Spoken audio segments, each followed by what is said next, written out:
I am a huge fan of Star Wars, of course. Lots of people are. I just reviewed Andor on my channel, and I praised the show. I said it was one of the best pieces of Star Wars media ever created. But then Disney just couldn't let it go, could they? They had to make The Acolyte. I got previews for this one basically right as I posted my video on Andor. When I first watched The Acolyte, I was shocked. The Jedi stories are getting stale. We've seen the same things explored over and over again. That's what makes Andor a breath of fresh air. It takes the focus toward a spy and espionage angle, bringing something new and exciting to the table. By the way, I highly recommend my review of Andor. If you're a Star Wars fan, please check it out. Worked really hard on it. The skits don't even have anything to do with Andor. It's just an excuse for me to dress like a Jedi and walk around with a lightsaber. The special effects in my review are just as good as the special effects in The Acolyte, and I paid the guy like $100 to do it.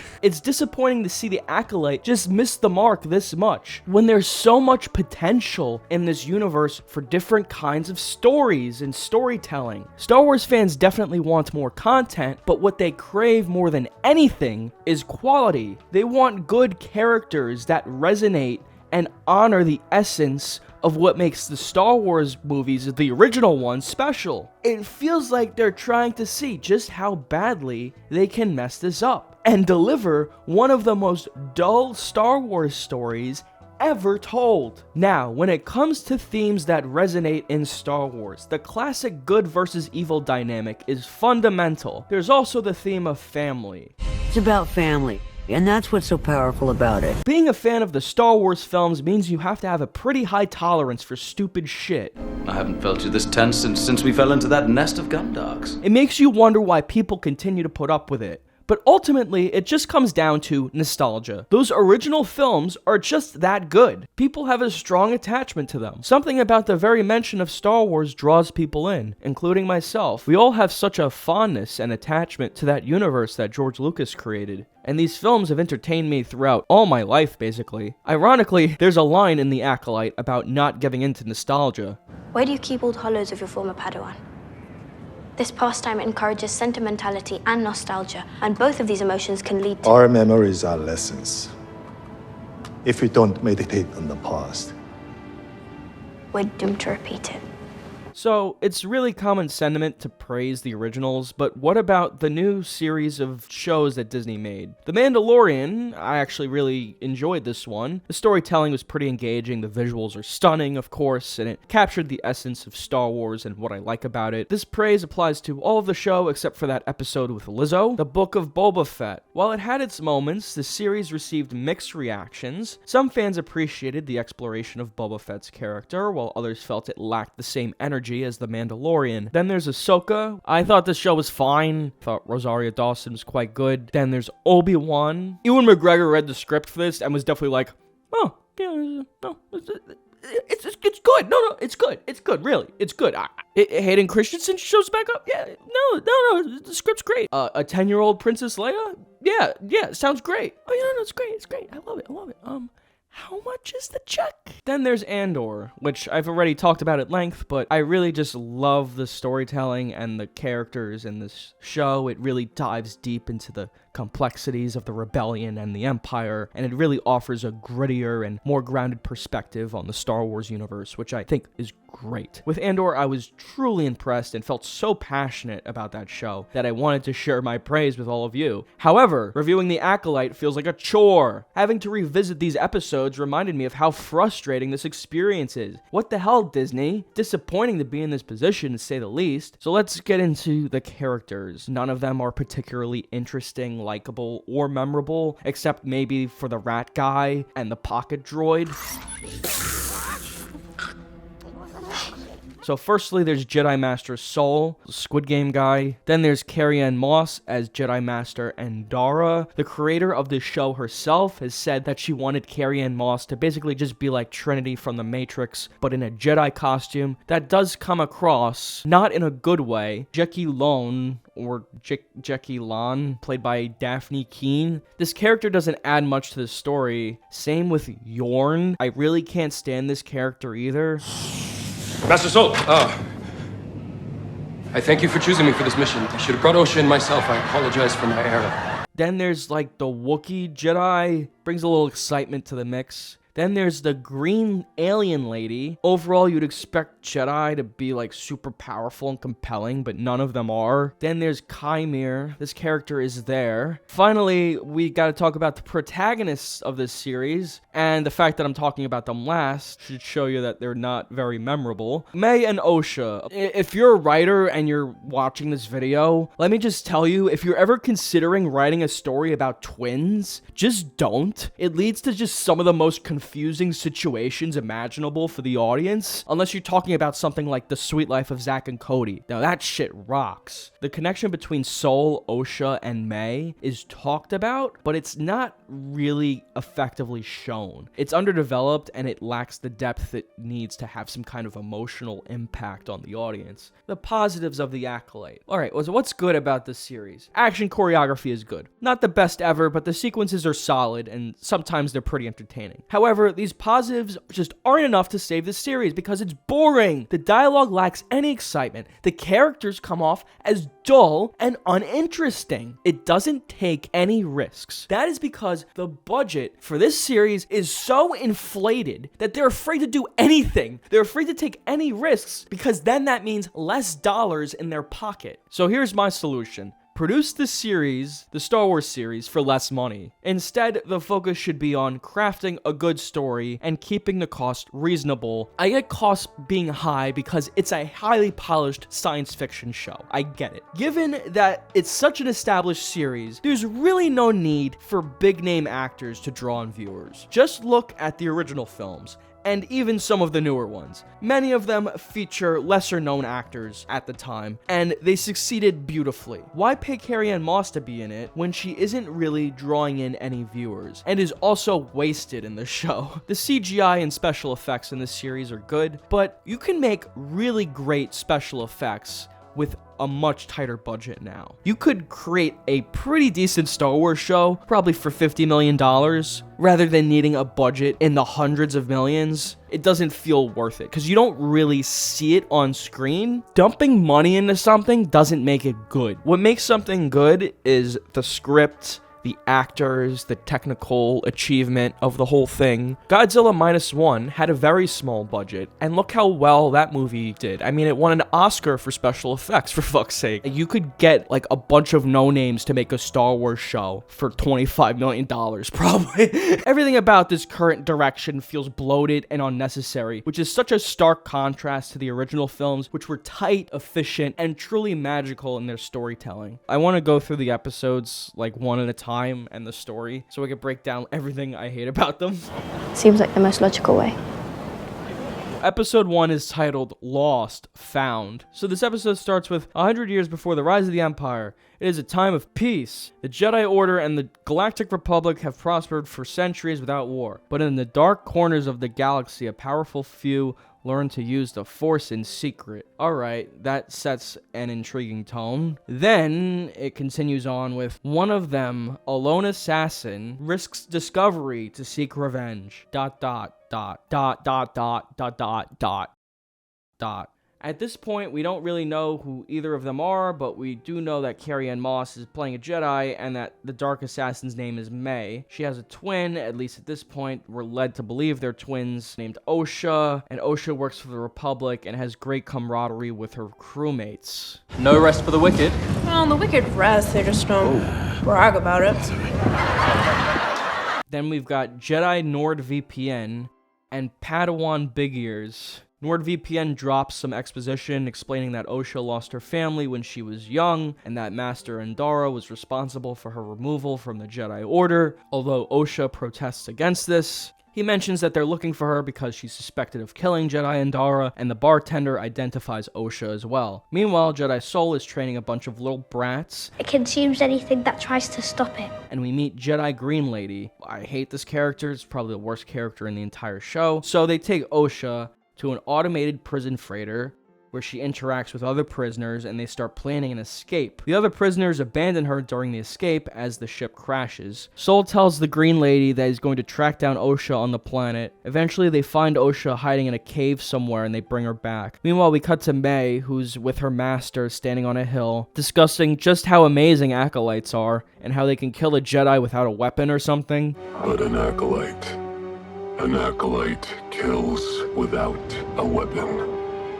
An acolyte kills the dream. Episode 2 is titled Revenge/Justice. Okay. Why not just call these episodes boring, stupid, or ass shit? So May is out for revenge on Master Torben, but guess what? He's got a force field around him, which is just fantastic. May meets with some guy who makes her a poison, and she gives the poison to Master Torben and bullies him into drinking it and killing himself. Meanwhile, Osha, Soul, and the team are trying to find Master Torben. Osha sees a little girl and breaks off from the group. She ends up finding Master Torben dead. The rest of the team comes in from a different door. Hey!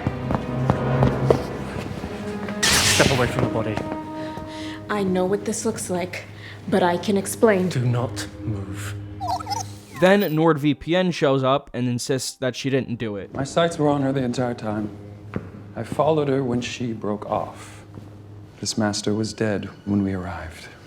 Thank you, Yord.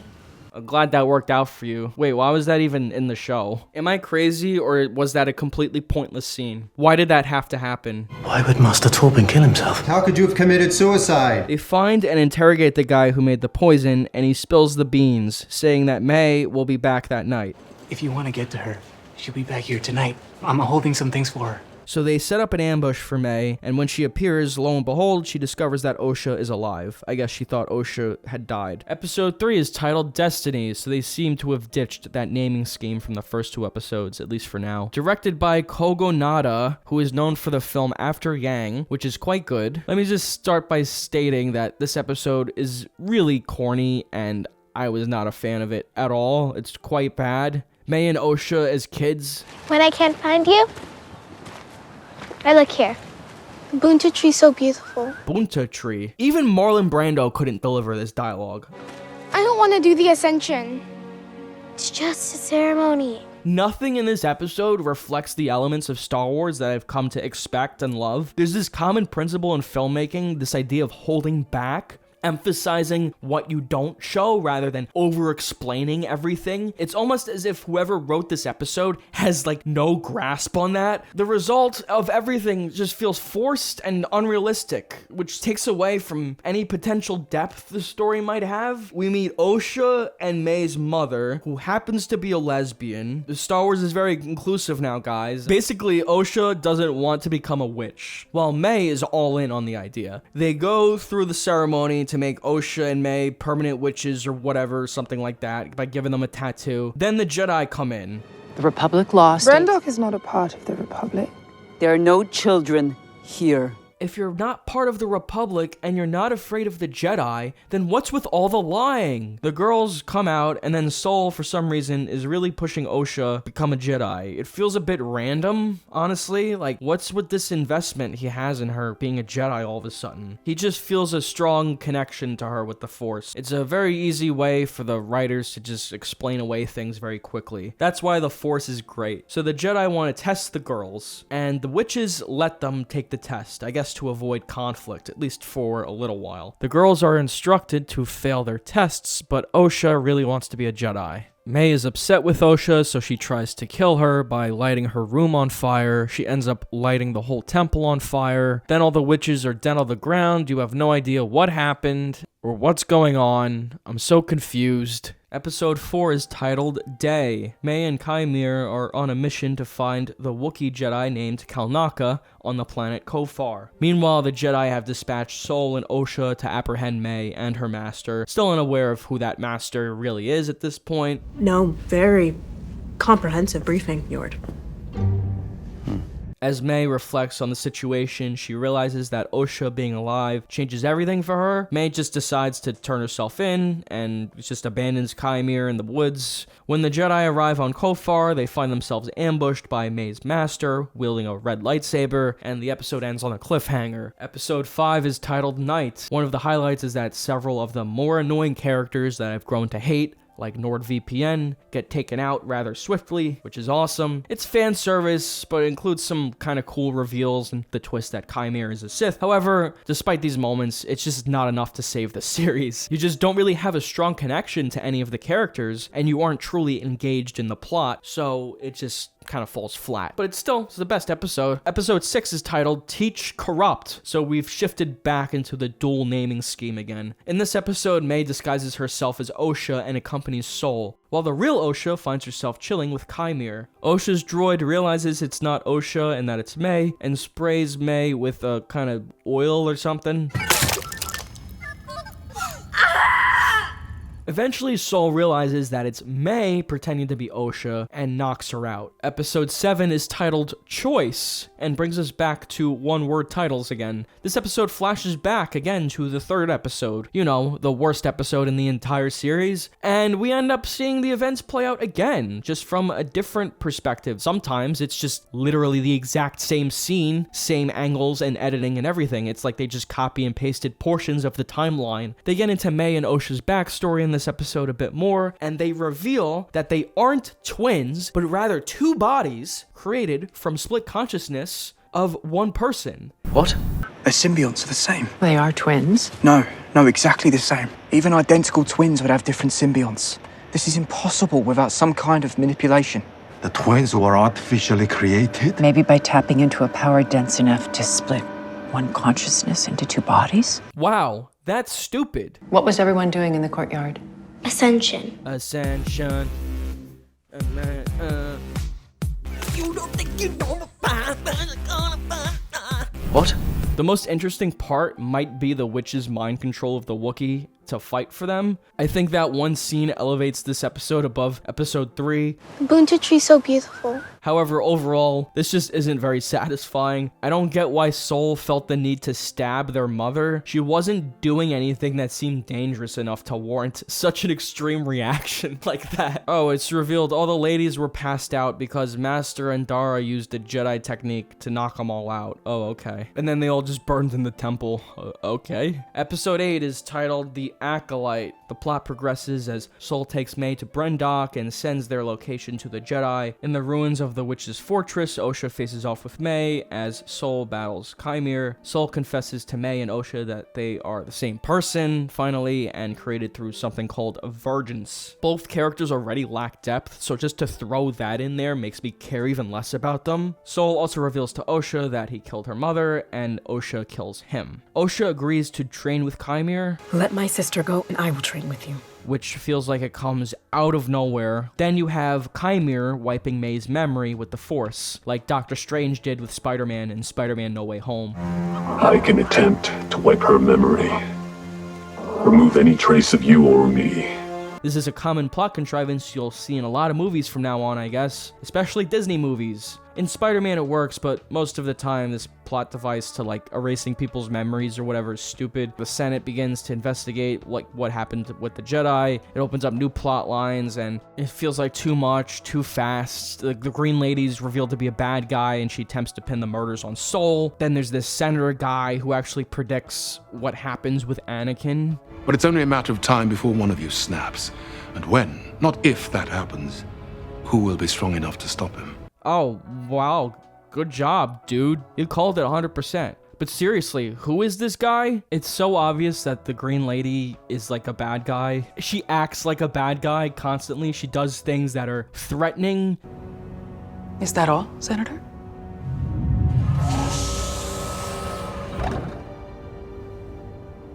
That feels a little threatening, don't you think?